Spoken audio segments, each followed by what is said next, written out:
విభేదాలు అబద్ధాలు కాకపోవచ్చు. ఎందుకంటే వాళ్ళకి అబద్ధాలు క్రియేట్ చేసి ఈ 2 ఫ్యామిలీల మధ్య గొడవలున్నాయని కొట్టుకుంటూ ఉన్నట్టుగా కనబడాల్సిన అవసరం వాళ్ళకేం లేదు గదా! వాళ్ళకి ఏముంటది? సో, దానివల్ల వాళ్ళకి ఒరిగేదేం లేదు. ఎందుకంటే వాళ్ళేమి వీళ్ళది గూడా ఏమన్నా అపోజిషన్‌లో ఉండే రాజకీయ పార్టీ అయితే అలాగా చేశారన్న ఆశ్చర్యపోవచ్చు. ఆశ్చర్యపోకుండా ఉండొచ్చు. కానీ అది గూడా ఏమి లేదు గదా! వీళ్ళకి అల్లు ఫ్యామిలీకేమి రాజకీయాలతో టచ్ లేదు. రాజకీయాల్లోకి పోయే అవకాశం గూడా లేదు వాళ్ళకి. ఎందుకంటే అల్లు అర్జున్ ఆహ్, తన లైఫ్‌లో పీక్‌లో ఉంది అతని కెరీరు. సో, అతను ఆల్రెడీ 'పుష్ప 2'తో నంబర్ 1గా ఇండియాలోనే కలెక్షన్‌లలో నిలిచాడు. ఇప్పుడు 'అట్లీ' సినిమా గూడా అది గ్లోబల్ లెవెల్‌లో వెళ్ళే అవకాశం ఉంది.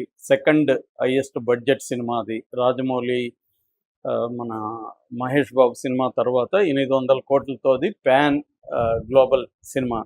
సో, ఆ రేంజ్‌లో ఉన్నప్పుడు తనకి రాజకీయాలతో మిగతా దాంట్లో అసలు సంబంధం లేదు. రెండోది మొన్న ఇక్కడ ఆహ్, సంధ్య థియేటర్ గొడవతో అల్లు అర్జున్ అరెస్ట్ అవ్వడం. దాని తర్వాత అతను ఇంకా జాగ్రత్తగా ఉండే అవకాశాలుంది. ఏ రాజకీయ నాయకుడితో గూడా ఎవరి జోలికెళ్ళకుండా కెరీర్ మీద ఫోకస్ చేయాలి. అనవసరంగా మనం ఒక చిన్న రాజకీయ తప్పు చేయడం వల్లనే గదా లైఫ్ ఇట్లా అయిందనేది అతనికి తెలిసొచ్చుండే అవకాశం ఉంది. ఎందుకంటే అప్పుడు 'శిల్ప రవిచంద్ర కిషోర్ రెడ్డి' తన అది కూడా తన మిత్రుడు గాదు. నిజానికి వాళ్ళ భార్య, వీళ్ళ భార్య ఫ్రెండ్సు. ఆ రకంగా ఇతనికి ఫ్రెండ్ అయ్యాడు. అతనేమి ఆహ్వానించలేదు. ఇతను వెళ్ళకపోయినా అతనేం ఫీల్ అయి ఉండేవాడు కాదు. ఎందుకంటే అతనే చెప్పాడు గూడా. ఆల్రెడీ మీ బాబాయ్ అక్కడ దీంట్లో ఉన్నాడు గదా! ఎలక్షన్‌లో జనసేన పోటీ చేస్తుంది గదా! మళ్ళీ నేను నా కోసం రావద్దని చెప్పినా గూడా ఇతను వెళ్ళాడు.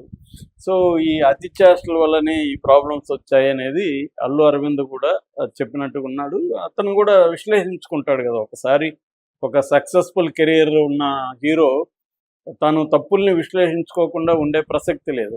లేకపోతే ఆ స్థాయికి ఎళ్లరు ఎవరైనా. ఎళ్లారంటేనే వాళ్ళు చేసిన తప్పులేంటి, అవి విశ్లేషించుకొని, సమీక్షించుకొని, అవి రిపీట్ కాకుండా చూసుకోవడం అనేది ఎవరికైనా కెరీర్‌లో ముందుకు పోవడానికి అవసరం. ఆల్రెడీ అతను కెరీర్‌లో ఈ స్థాయికెళ్ళాడంటే ఆ లక్షణాలు ఖచ్చితంగా ఉంటాయి.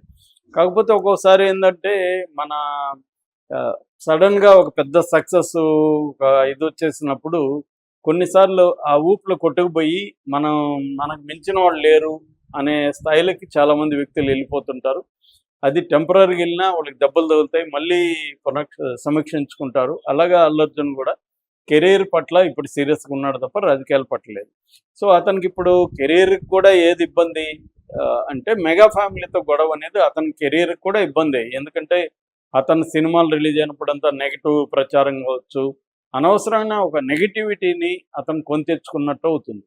సరే కారణాలేవైనా అల్లు ఫ్యామిలీకి, మెగా ఫ్యామిలీకి మధ్య గొడవలైతే వాస్తవము. మనకు సినిమా ఇండస్ట్రీలో ఉన్నోళ్ళు చాలామంది గూడా వాళ్ళకి దగ్గరగా ఉన్నోళ్ళు అనేక మంది కూడా చెప్పారు. దానికి రకరకాల రీజన్స్ చెప్తారు గానీ, ఏదేమైనా ప్రధానంగా ఇగో క్లాషెస్ అనేవి ఉన్నాయి. ఎందుకంటే ఫస్ట్‌లో చిరంజీవి ఒక్కడే ఉండేవాడు మెగా కాంపౌండ్ నుంచి. చిరంజీవికి అండగా అల్లు అరవింద్ ఉండేవాడు. చిరంజీవికి ఏ రకమైన క్రైసిస్ వచ్చినా ఇండస్ట్రీలో అల్లు అరవింద్ తీర్చగలిగేవాడు. ఎందుకంటే అల్లు అరవింద్ బ్రహ్మాండమైన క్రైసిస్ మేనేజర్ ఆయన. ఆయనకి ఒక క్రైసిస్‌ని ఎలా డీల్ చేయాలి, 10 మందితో కలిసి ఎలా మాట్లాడాలి, ఇవన్నీ చాలా బాగా తెలుసు. సో, అవి చేసుకుంటూ వచ్చాడు. చిరంజీవితో సినిమాలు ప్రొడ్యూస్ చేశాడు. ఆయన మెజారిటీ సినిమాలన్నీ చిరంజీవితో ప్రొడ్యూస్ చేసినవే. సో, ఆ రకంగా ఒకరికొకరు హెల్ప్ అయ్యారు. అల్లు అరవింద్‌కి చిరంజీవి హెల్ప్ అయితే, చిరంజీవికి అల్లు అరవింద్ హెల్ప్ అయ్యాడు. అలాగా ఒక ఎస్టాబ్లిష్‌మెంట్ జరిగింది. అయితే ఎప్పుడైతే ఇటుపక్క అల్లు అర్జున్ రావడం, అటుపక్క పవన్ కళ్యాణ్ డామినెన్స్ అక్కడ పెరిగిపోవడం, అంటే అన్నను మించి పవన్ కళ్యాణ్ డామినెన్స్ పెరిగిపోవడం, ఆ కాంపౌండ్‌లోంచి దాదాపు ఒక 10 మంది హీరోలు బయటికి రావడం. దీనివల్ల ఖచ్చితంగా కెరియర్ అనేది ఇంపార్టెంట్ అందరికి కాబట్టి, ఇక్కడ క్లాషెస్ వచ్చే అవకాశం ఎవరికైనా ఉంటుంది. సో, ఆ రకంగా వీళ్ళ క్లాషెస్ ప్రధానంగా వచ్చాయి. ముఖ్యంగా పవన్ కళ్యాణ్ ఫ్యాన్స్, ఆహ్, అల్లు అర్జున్ ఫ్యాన్స్‌కి మధ్య గొడవలు పెరిగాయి.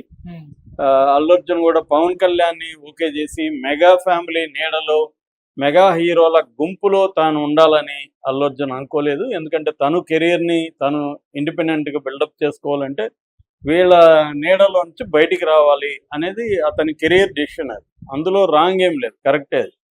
కాకపోతే ఏందంటే ఆహ్, అతను దాన్ని ఎలా బ్యాలెన్స్ చేయాలనే దగ్గర కొద్దిగా తడబాటు పడినట్టుగా మనకు కనబడుతుంది. దాని నుంచి గొడవలు పెరిగిపోయినాయి. అవతల కూడా మనకి నాగబాబు అలాగే ఉంటాడు. నాగబాబు కూడా మెచ్యూరిటీగా, జాగ్రత్తగా ఉండడం కాకుండా అతను కూడా గిల్లి కజ్జాలు పెట్టడం కావచ్చు, ఉన్న వాటిని పెంచడం కావచ్చు, ఇలాంటివి నాగబాబు కూడా నేచర్ ఉందని చెప్తారు. సో అందువల్ల ఆయన ట్వీట్ల వల్ల కూడా ఇది గొడవలు మరింత ముదిరిపోయింది. ఏది ఇతను అల్లు అర్జున్ కర్నూలు, నంద్యాల వెళ్ళొచ్చిన తర్వాత నాగబాబు మావాడైనా ఎదుటోడుతో ఉంటే పరాయివాడే, పరాయివాడైనా మాతుంటే మావాడే, ఇట్లాంటి కొటేషన్లు పెట్టి అల్లు అర్జున్ అది వ్యతిరేకంగా అవడం. దాని తర్వాత major important event Allu Arjun arrest అయినప్పుడు పవన్ కళ్యాణ్ స్పందిస్తాడని అనుకున్నారు. కానీ పవన్ కళ్యాణ్ నిజానికి పవన్ కళ్యాణ్ కలవడానికి వీళ్ళు పుష్ప 2కి సంబంధించి అక్కడ వీళ్ళకి కొన్ని ఫేవర్స్ కావాలి, దానికి సంబంధించి పవన్ కళ్యాణ్ కలుద్దాం అనుకున్నారు కానీ అపాయింట్మెంట్ ఇవ్వలేదని చెప్పారు. సో పవన్ కళ్యాణ్ ఒకటి చాలా స్ట్రిక్ట్గా వీళ్ళకి దూరంగా ఉన్నాడు. అల్లు ఫ్యామిలీతో చిరంజీవి ఫ్యామిలీ అయితే కంప్లీట్గా ఏమీ దూరంగా లేదు. అల్లు అర్జున్తో మాత్రమే వాళ్ళు ఇబ్బందులు ఉన్నాయి తప్ప ఫ్యామిలీ రిలేషన్స్ ఉన్నాయి. ఎందుకంటే చిరంజీవి భార్య సురేఖ్ గారు ఎవరు, స్వయాన వీళ్ళ చెల్లెలే, అరవింద్ చెల్లెలు. సో మేనత్త అల్లు అర్జున్కి. కాబట్టి అరెస్ట్ అయినప్పుడు కూడా సురేఖ అండ్ చిరంజీవి ఇంటికి వచ్చారు, ఓదార్చారు వీళ్ళ ఇంట్లో. తర్వాత స్నేహారెడ్డి అల్లు అర్జున్ నాగబాబు ఇంటికి వెళ్ళాడు. ఒక పవన్ కళ్యాణ్తో మాత్రమే వీళ్ళు కలవకుండా దూరంగా ఉన్నారు.